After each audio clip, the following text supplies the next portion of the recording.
आज फिर मानवता शर्मसार हुई है। आज फिर एक बेटी की इज्जत तार तार हुई है। जी हाँ, मैं जनपद हाथरस के थाना चंपा के ग्राम बुलगड़ी में मनीषा के साथ जो नृशंसता से 14 सितंबर को उसका बलात्कार करके उसकी जीभ को काटकर उसकी रीढ़ की हड्डी को तोड़कर विवत्सा उसके साथ की गई है और जिस भयानक मंजर का परिचय दिया गया है उसी के विषय में आज आपसे बात कर रही हूँ, अपने विचार प्रकट कर रही हूँ। बलात्कार का दंश केवल पीड़िता को ही सहन नहीं करना पड़ता है, बलात्कार के दंश को उसके पूरे परिवार को झेलना पड़ता है। और बलात्कार का जो दंश होता है वो शोषिता की आत्मा को अंदर तक छलनी करके रख देता है।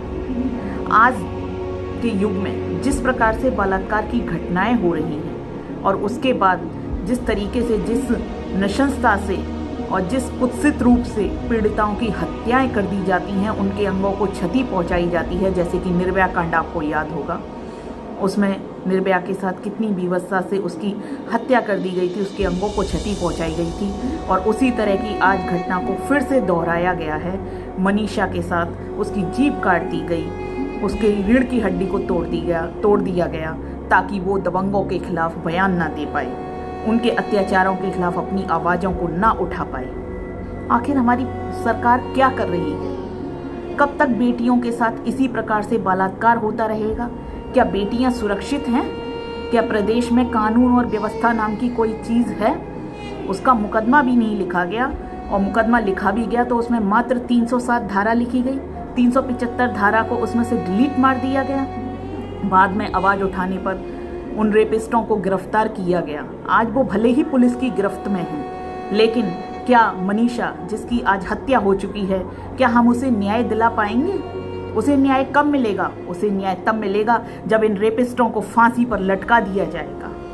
मैं आज यहाँ पर अपने न्यायिक मानवाधिकार परिषद की प्रदेश अध्यक्ष महिला प्रकोष्ठ होने के नाते आपके सामने एक विचार प्रकट करना चाहती हूँ कि प्राचीन काल में जब दंड शास्त्र की नींव रखी जा रही थी तो जानवरों तक के लिए, जानवरों के साथ जो इंसान क्रूरता करते थे उसके लिए भी उन्हें दंड दिया जाता था।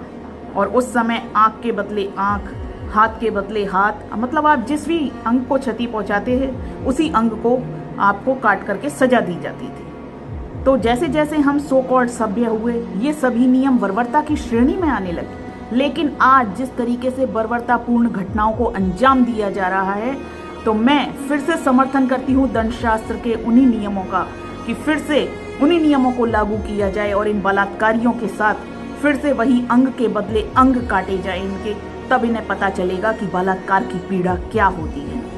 आज मैं सरकार से पुरजोर इस बात की मांग करती हूँ कि इनके रेपिस्टों को फांसी पर लटकाया जाए और इनके लिए कड़ी से कड़ी सजाएं निर्धारित की जाएं, ताकि आगे से ये बलात्कार करने के बारे में सोचें भी तो इनकी रूह भी कांप जाए।